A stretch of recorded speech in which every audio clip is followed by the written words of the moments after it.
নমস্কাৰ সকলোকে আজিৰ এই নতুন ভিডিঅ'লৈ স্বাগতম জনাইছো আৰু ধন্যবাদ জ্ঞাপন কৰিছো ভিডিঅ'টো ক্লিক কৰাৰ বাবে।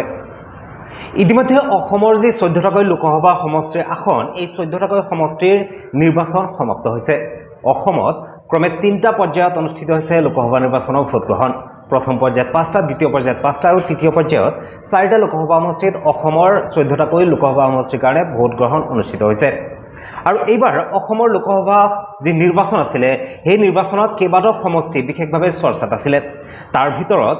বিশেষভাৱে এক চৰ্চিত সমষ্টি হৈছে প্ৰথম পৰ্যায়ৰ লোকসভা নিৰ্বাচনৰ সমষ্টি ডিব্ৰুগড় লোকসভা সমষ্টি। আৰু আজি আমি আলোচনা কৰিম এক অন্যতম চৰ্চিত লোকসভা সমষ্টি ডিব্ৰুগড় লোকসভা সমষ্টিত আসলতে কোনে মাৰিব সেই সন্দৰ্ভত। গতিকে ভিডিঅ'টো শেষলৈ চাব বুলি আশা কৰিছো আৰু প্ৰথমবাৰৰ কাৰণে যদি আমাৰ চেনেলত আহিছে তেতিয়াহ'লে চেনেলটো সাবস্ক্ৰাইব কৰিব আৰু নিজৰ মতামত আপুনি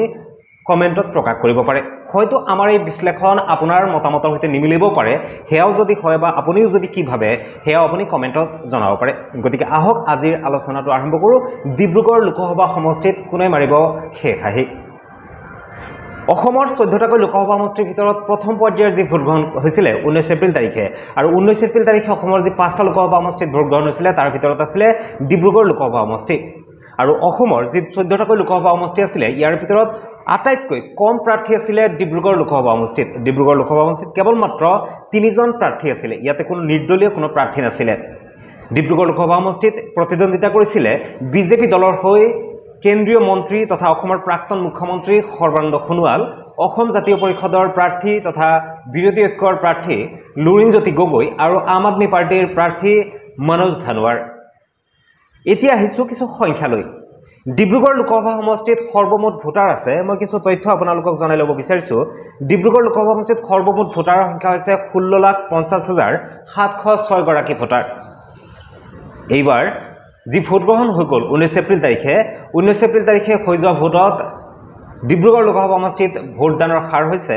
75.76%, অৰ্থাৎ 75.76% ভোটাৰে নিজৰ ভোটাধিকাৰ সাব্যস্ত কৰিছে। অৰ্থাৎ সৰ্বমুঠ ভোট যি 16,50,706টা ভোট তাৰে ভিতৰত ভোট পুল হৈছে, ভোটদান সাব্যস্ত হৈছে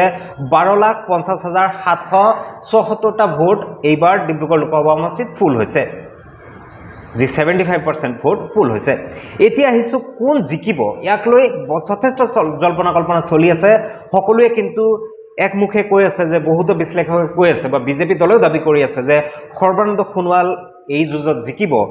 লুৰিণজ্যোতি গগৈয়েও কিন্তু দাবী কৰি আছে। আনহাতে আম আদমি পাৰ্টিয়ে তেওঁলোকে যিহেতু দুটা সমষ্টিত তেওঁলোকে প্ৰাৰ্থী প্ৰক্ষেপ কৰিছিলে, শোণিতপুৰ লোকসভা সমষ্টি আৰু ডিব্ৰুগড় লোকসভা সমষ্টিত, গতিকে তেওঁলোকে কিন্তু দুটা সমষ্টিৰ ভিতৰত ডিব্ৰুগড় লোকসভা সমষ্টিত কিন্তু তেওঁলোকে বিজয়ী হ'ব বুলি তেওঁলোকে দাবী কৰি আছে। আম আদমি পাৰ্টিৰ নেতা পঞ্জাবৰ মুখ্যমন্ত্ৰী ভগৱন্ত মান আৰু দিল্লীৰ কেবিনেট মন্ত্ৰী আতিশী মাৰ্লিনাও ডিব্ৰুগড় লোকসভা সমষ্টিত আহি পেলাই নিৰ্বাচনী প্ৰচাৰত নিজৰ দলৰ হৈ নিৰ্বাচনী প্ৰচাৰত অংশগ্ৰহণ কৰিছিলে। এতিয়া আমি জনাব বিচাৰিম যে আপোনালোকক এটা অংক বা এটা বিশ্লেষণ সেয়া আপোনালোকৰ সৈতে মিলে নে নিমিলে সেয়া আপোনালোকে কমেণ্টত জনাব। ডিব্ৰুগড় লোকসভা সমষ্টিত এক যথেষ্ট গুৰুত্বপূৰ্ণ ভূমিকা পালন কৰে চাহ জনগোষ্ঠীৰ ভোটাৰসকলে আৰু প্ৰায় 5.5 লাখ ভোটাৰ আছে চাহ জনগোষ্ঠীয় ভোটাৰৰ ডিব্ৰুগড় লোকসভা সমষ্টিত। আৰু ডিব্ৰুগড় লোকসভা সমষ্টিত যি চাহ জনগোষ্ঠীয় ভোটাৰ আছে তেওঁলোকৰ গুৰুত্বপূৰ্ণ ভূমিকা মই এই কাৰণেই কৈছোঁ, কাৰণ সামগ্ৰিকভাৱে যদি আমি দেখিবলৈ যাওঁ অসমৰ আন সমষ্টিৰ লগতে যি সমষ্টিবোৰত চাহ জনগোষ্ঠীয় ভোটাৰ আছে সেই সমষ্টিবোৰত কিন্তু চাহ জনগোষ্ঠীয় ভোটাৰৰ কিন্তু ভোটৰ পুলিং পাৰ্চেণ্টেজটো যথেষ্ট ভাল হয়। তেওঁলোকে ভোট প্ৰদান কৰে, ভোট প্ৰদান কৰাৰ ক্ষেত্ৰত তেওঁলোক সচেতন বুলি আমি ক'ব লাগিব, কাৰণ তেওঁলোকে এই ভোটদানৰ দিনাখন তেওঁলোকে এটা দিন ছুটি পায়। বাগিচাত যিসকল কাম কৰে, চাহ বাগানৰ শ্ৰমিকসকল বা যি আদিবাসীসকল আছে, টি ট্ৰাইবছৰ যিসকল লোক আছে, তেওঁলোকে এটা দিন ছুটি পায়। গতিকে তেওঁলোকে এটা দিন ছুটি পায়, লগতে সমগ্ৰ যি ভোট কেন্দ্ৰসমূহ থাকে সেই ভোট কেন্দ্ৰসমূহ উইদিন দ্য টি গাৰ্ডেনৰ ভিতৰতে থাকে, যি বিদ্যালয়সমূহ থাকে, বা তেওঁলোকে দূৰলৈ যাব নালাগে। সেইকাৰণে তেওঁলোকে এটা দিন ছুটি পায় আৰু ঘৰৰ ওচৰতে ভোট কেন্দ্ৰ আছে বুলি তেওঁলোকৰ ভোটিং পাৰ্চেণ্টেজটো যথেষ্ট ভাল হয়। আৰু ডিব্ৰুগড় লোকসভা সমষ্টিত ইতিমধ্যে বিভিন্নজন বিশ্লেষক বা বিভিন্ন দলৰ উপৰিও আম আদমি পাৰ্টিয়ে তেওঁলোকে দাবী কৰা অনুসৰি মনোজ ধানোৱাৰৰ এই টি ট্ৰাইবছৰ অৰ্থাৎ চাহ জনগোষ্ঠীয় যি ভোটাৰসকল আছে তেওঁলোকৰ লগত এটা যথেষ্ট সুসম্পৰ্ক আছে, তেওঁলোকৰ লগত এটা ভাল আছে, বা টি ট্ৰাইবছৰ মাজত মনোজ ধানোৱাৰৰ এটা বিশেষ প্ৰভাৱ আছে। গতিকে ধাৰণা কৰিব পাৰি যে ডিব্ৰুগড় লোকসভা সমষ্টিত যি প্ৰায় 5.5 লাখ ভোটাৰ আছে চাহ জনগোষ্ঠীয় তাৰে কিন্তু বেছি ভোট কিন্তু মনোজ ধনোৱাৰে পাবে বুলি বিভিন্ন মহলে বিভিন্নজনে কিন্তু এইটো দাবী কৰি আছে তাৰ মাজৰ পৰা হয়তো লুৰিণজ্যোতি গগৈয়েও লাভ কৰিব আকৌ ইফালে সৰ্বানন্দ সোণোৱালেও লাভ কৰিব ইয়াৰ বিপৰীতে আমি যদি সৰ্বানন্দ সোণোৱালৰ কথাটো ক'বলৈ যাওঁ সৰ্বানন্দ সোণোৱালৰ এক বৃহৎ ভোট বেংক এটা আছে সেইটো হ'ল ডিব্ৰুগড় লোকসভা সমষ্টিত হিন্দী ভাষী লোকৰ সংখ্যাও এটা ভাল এটা সংখ্যা আছে আন তাৰ লগে লগে বেংগলী ভোটাৰ বেংগলী ভাষী যিসকল বাংলা ভাষী ভোটাৰ আছে তেওঁলোকৰ এটা ভাল ভোটাৰ এটা পাৰ্চেন্টেজ আছে গতিকে ডিব্ৰুগড় লোকসভা সমষ্টিত এই বিজেপিৰ পক্ষত এই হিন্দী ভাষী আৰু বাংলা ভাষী যিসকল ভোটাৰ আছে সেই ভোটখিনি যোৱাৰ পূৰ্ণ সম্ভাৱনা আছে কিন্তু তাৰ বিপৰীতে সৰ্বানন্দ সোণোৱালৰ প্ৰতি আন কিছু মানুহৰ আমাৰ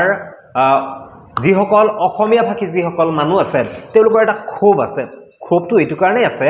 কাৰণ সৰ্বানন্দ সোণোৱাল এগৰাকী জাতীয়তাবাদী নেতা হিচাপে তেওঁ সদৌ অসম ছাত্ৰ সন্থাৰ মজিয়াৰ পৰা আহি পেলাই তেওঁ অসম গণ পৰিষদত যোগদান কৰি ৰাজনৈতিক পথাৰখনলৈ তেওঁ আহিছিলে পৰৱৰ্তী সময়ত তেওঁ ৰাষ্ট্ৰীয়তাবাদত বিশ্বাসী হৈ তেওঁ বিজেপি দলত যোগদান কৰি তেওঁ কেন্দ্ৰীয় মন্ত্ৰী হ'ল মুখ্যমন্ত্ৰী হ'ল তাৰপিছত পুনৰবাৰ তেওঁ ৰাজ্যসভালৈ বিজেপি দলৰ পৰাই নিৰ্বাচিত হৈ তেওঁ পুনৰ তেওঁ শিপ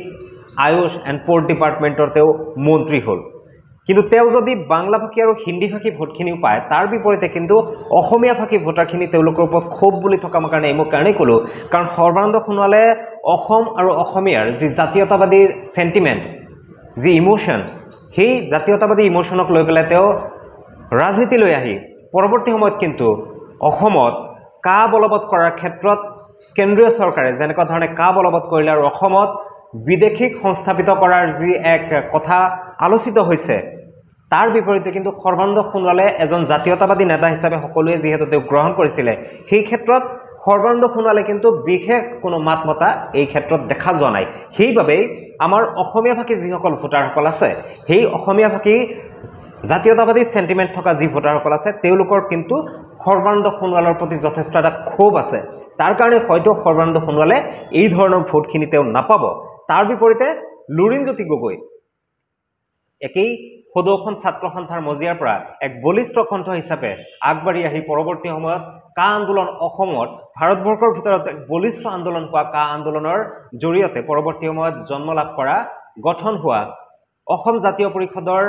নেতা হিচাপে তেওঁ ৰাইজৰ মাজলৈ ওলাই আহিছে আৰু তেওঁ এইবাৰ ডিব্ৰুগড় লোকসভা সমষ্টিত প্ৰতিদ্বন্দ্বিতা কৰিছে বিৰোধী ঐক্যৰ ফালৰ পৰা অসম জাতীয় পৰিষদৰ প্ৰাৰ্থী হিচাপে গতিকে তেওঁ যিহেতু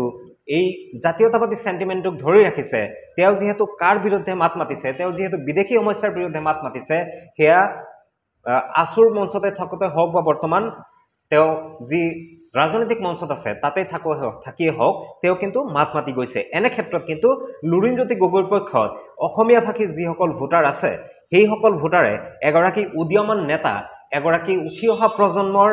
এগৰাকী পৰৱৰ্তী সময়ৰ নেক্সট জেনাৰেশ্যনৰ ৰাজনীতিবিদ হিচাপে লুৰিণজ্যোতি গগৈয়ে কিন্তু যুৱক ভোটাৰসকল মহিলা ভোটাৰসকল আৰু বিশেষভাৱে জাতীয়তাবাদী সেন্টিমেন্টৰ যিসকল ভোটাৰসকল আছে সেই ভোটাৰখিনি পোৱাৰ কিন্তু যথেষ্ট সম্ভাৱনা আছে এতিয়া যিহেতু কেৱল মাত্ৰ প্ৰাৰ্থী তিনিজন ডিব্ৰুগড় লোকসভা সমষ্টিত আন সমষ্টিত বহুত প্ৰাৰ্থী থাকে আন সমষ্টিত হেয়া গুৱাহাটীয়ে হওক লখিমপুৰেই হওক বা কৰিমগঞ্জেই হওক বা আন যি সমষ্টিসমূহ আছে সেই নগাঁৱে হওক আন সমষ্টিবোৰত নিৰ্দলীয় প্ৰাৰ্থী থাকে সৰু সৰু কিছুমান দল আছে সেইবোৰৰো প্ৰাৰ্থী থাকে তেনে ক্ষেত্ৰত কিন্তু ডিব্ৰুগড়ত কেৱল মাত্ৰ তিনিজন প্ৰাৰ্থী আৰু ভোট পুল হৈছে 12,50,574টা ভোট পুল হৈছে এই ক্ষেত্ৰত যদি আমি ইকুৱেলি ভগাই দিওঁ ইকুৱেলি যদি আমি চাবলৈ যাওঁ তেতিয়াহ'লে এগৰাকী প্ৰাৰ্থীয়ে 4,20,25 বা 30,000 ভোট এজনৰ ভাগত পৰে কিন্তু হেয়াটো সম্ভৱ নহয় যে ইকুৱেলি সকলোৱে ভোট পাব এই ক্ষেত্ৰত যদি আমি চাবলৈ যাওঁ যদি কোনো এগৰাকী প্ৰাৰ্থীয়ে আনুমানিকভাৱে আমি ক'ব পাৰোঁ যে যদি ডিব্ৰুগড় লোকসভা সমষ্টিৰ কোনো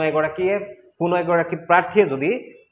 4.5 লাখ বা 5 লাখ ভোট লাভ কৰে তেতিয়াহ'লে সেইগৰাকী প্ৰাৰ্থীয়ে কিন্তু জয়লাভ কৰাৰ সম্ভাৱনা আছে আৰু ডিব্ৰুগড় লোকসভা সমষ্টিত কিন্তু এই বস্তুটো নিশ্চিত বিভিন্ন ৰাজনৈতিক বিশ্লেষক দলীয় নেতৃবৃন্দ বা বিভিন্ন মহলে কিন্তু এইটো উল্লেখ কৰিছে বা তেওঁলোকৰ যি প্ৰেডিকশ্যন সেই ক্ষেত্ৰত কিন্তু কোনো প্ৰাৰ্থীয়ে কিন্তু এককভাৱে একচেটিয়াভাৱে কোনো প্ৰাৰ্থীয়ে কিন্তু ভোট নাপায় যেনেকুৱা ধৰণে মই চাহ জনগোষ্ঠীয় ভোটৰ কথা ক'লোঁ হিন্দী ভাষী বা বেংগলী ভাষী ভোটৰ কথা ক'লোঁ কোনে পাব বা আনহাতে যি যুৱ ভোটাৰসকল আছে মহিলা ভোটাৰসকল আছে বা আমাৰ জাতীয়তাবাদী অসমীয়া ভাষী যিসকল ভোটাৰ আছে তেওঁলোকৰ কথাও মই ক'লোঁ গতিকে কোনেও কিন্তু একচেটিয়াভাৱে কোনো ভোট লাভ কৰা নাই গতিকে সেইকাৰণে ডিব্ৰুগড় লোকসভা সমষ্টিৰ যি ফলাফল সেই ফলাফল কিন্তু এতিয়াও নিশ্চিতভাৱে ক'ব পৰা নাযায় এই ক্ষেত্ৰত কিন্তু প্ৰত্যেকৰে কিন্তু যুঁজখন শেষত কিন্তু যুঁজখন আমি অনুমান কৰিব পাৰোঁ যে এসময়ৰ আছু নেতা দুয়োগৰাকী আছুৰ মঞ্চৰ পৰা অহা জাতীয়তাবাদী আছু নেতা লুৰিণজ্যোতি গগৈ সৰ্বানন্দ সোণোৱাল এসময়ৰ জাতীয় নায়ক বুলি তেওঁক আখ্যায়িত কৰা হৈছিল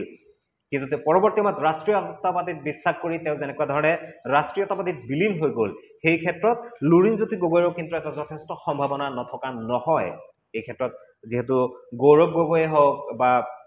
গৌৰৱ গগৈ যেহেতু প্ৰথম পৰ্যায়ত তেওঁৰো ভোট আছিলে তেওঁৰ সমষ্টিতো ভোট আছিলে তেওঁ বিশেষভাৱে সময় দিব পৰা নাই এই ক্ষেত্ৰত অখিল গগৈয়ে কিন্তু ডিব্ৰুগড় সমষ্টিত যথেষ্ট সময় দিছে তেওঁ প্ৰচাৰ কৰিছে বিভিন্ন ধৰণৰ শ্লোগান এইবাৰ হৈছে ডিব্ৰুগড়ত আনকি এনেকুৱা ধৰণৰ শ্লোগান হৈছে যদি হোৱা অসমীয়া লুৰিণজ্যোতিক ভোট দিয়া এনেকুৱা ধৰণৰ বিভিন্ন ধৰণৰ শ্লোগান হোৱা দেখিবলৈ পোৱা গৈছে আপোনালোকে কি ভাবে আচলতে ডিব্ৰুগড় লোকসভা সমষ্টিত কোনে মাৰিব শেষ আহি আমি কেৱল মাত্ৰ সংখ্যাখিনি ক'লোঁ বা কাৰ পক্ষত কেনেকুৱা ধৰণে যাব পাৰোঁ যিহেতু জনতাই জনাৰ্ধন আৰু ভোটাৰসকলে নিশ্চিত কৰিছে ভোটাৰসকলে ভাগ্য ইতিমধ্যে ইভিএমত বন্দী কৰিছে গতিকে 4 জুন তাৰিখলৈকে আমি অপেক্ষা কৰিব লাগিব গতিকে 4 জুনত আচলতে কোনে মাৰিব শেষ আহি তালৈকে আমি অপেক্ষা কৰিব লাগিব আপোনালোকেও জনাব পাৰে নিজৰ মতামত কোনে ডিব্ৰুগড়ত আচলতে শেষ আহি মাৰিব আৰু কোনে ডিব্ৰুগড়ৰ পৰা সদনৰ মজিয়ালৈ যাব পাৰিব সেই মতামত আপোনালোকে কমেণ্টত জনাব পাৰে গতিকে শেষত আকৌ পুনৰবাৰ আপোনালোকক ধন্যবাদ জ্ঞাপন কৰিছোঁ ভিডিঅ'টো চাই থকাৰ বাবে আৰু চেনেলটো ছাবস্ক্ৰাইব কৰিব বুলি আশা কৰিছোঁ আৰু ভিডিঅ'টো এটা লাইক কৰি আমাক পৰৱৰ্তী সময়ৰ কাৰণে উৎসাহিত কৰিব বুলি আশা কৰি আজিৰ ভিডিঅ'টো ইমানতে সামৰিব বিচাৰিছোঁ ধন্যবাদ জয় অসম